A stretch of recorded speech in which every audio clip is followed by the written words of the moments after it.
Let's talk about completing the square again. You're going to have to complete the square when working with conic sections. So remember, this right now is a parabola, and it's in standard form.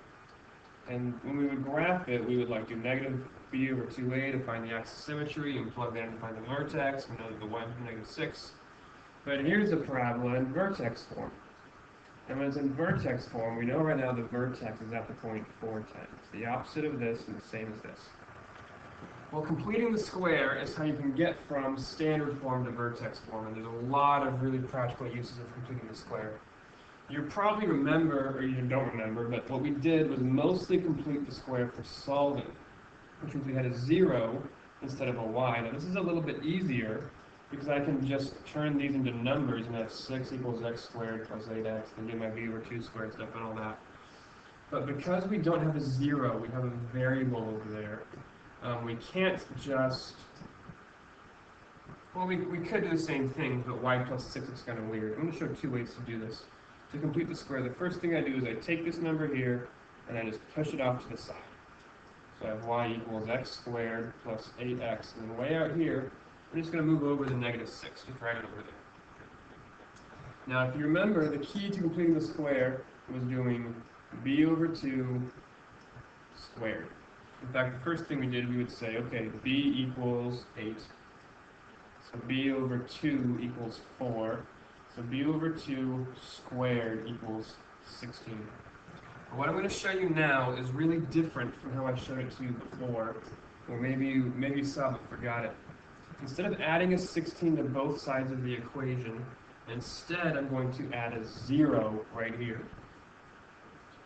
Remember that in math I can add a 0 whenever I want. Now the 0 that I add is really clever. I'm going to add 16 and negative 16.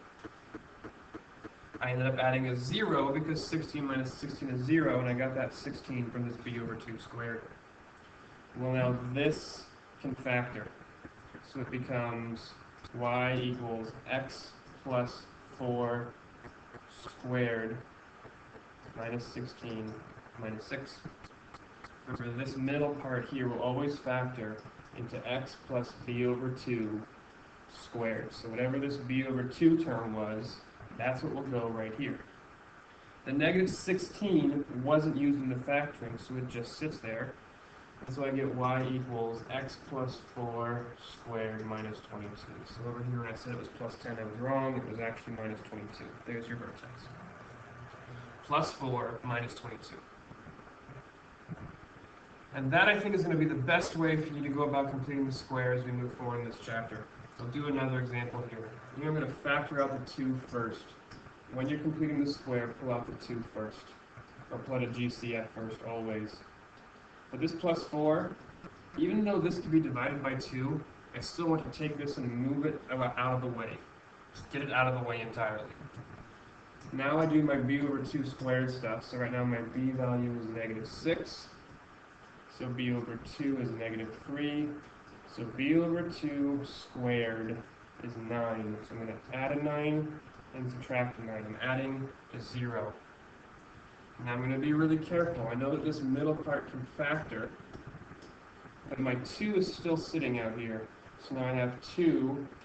This stuff here factors into x minus 3 squared. So it's always going to be that b over 2. It's always x plus b over 2 squared. And in this case, b over 2 was a negative number. And then my negative 9 is still there. And I have a plus 4 outside. Since the 2 was originally going to distribute to all of this stuff, the 2 still has to distribute to all of this stuff here. So I have y equals 2, x minus 3 squared minus 18 plus 4, which is y equals 2 times x minus 3 squared minus 14.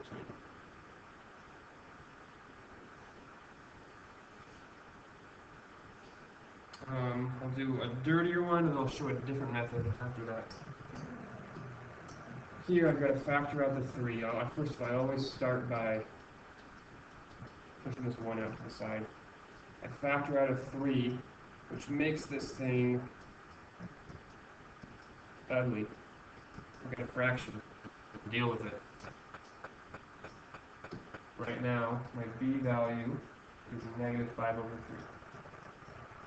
3. b over 2 is actually pretty simple to find. It becomes negative 5 over 6. Just multiply this thing by a half. That's really what I did here. Multiply it by a half. Just take that denominator and double it. Negative 5 over 6.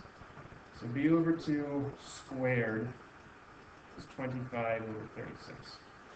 So I'm going to add 25 over 36.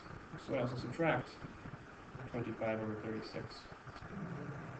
Now, this middle piece can factor. If you want to pause it and see what it can factor into, go ahead. But I'm going to get y equals 3 and I put a bracket here. This becomes x minus 5 over 6 squared minus 25 over 36 plus 1. Distribute that 3 back through.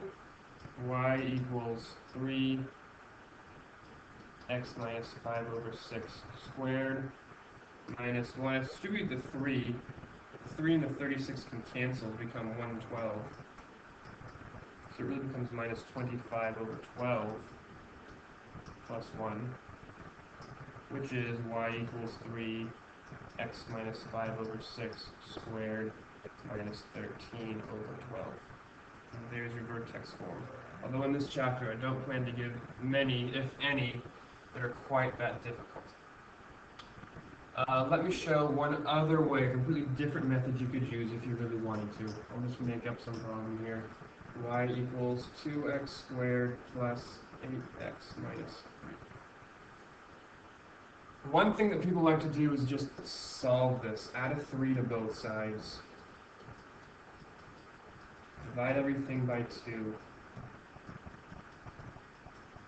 Now complete your square.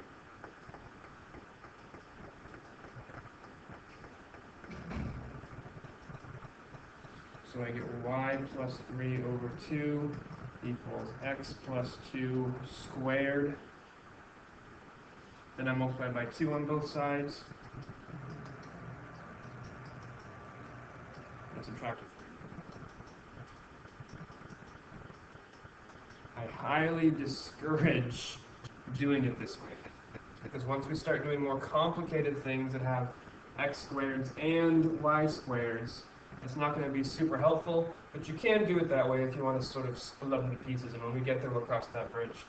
Should I show one more way? Sure, why not? Sounds like fun. Y equals 3x squared minus 12x plus 8. A third option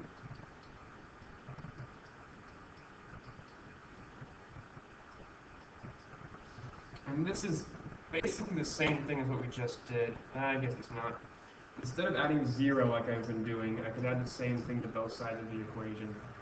My b over 2 squared is going to be 4. So I could do plus 4 minus 4. And that's adding 0, and that's fine. But the other option is to do the same thing to both sides of the equation. Now where people get confused here is when I add this 4, I'm really adding 12. Because it was 3 times 4. I really added a 12 over here, which means I'd have to add a 12 over here. So we'd have y plus 12 equals 3 times x minus 2 squared plus 8. Subtract that 12 from both sides. Some people prefer that method, and I think that's fine. I don't really care how you do it. Those are your options. Thank you very much.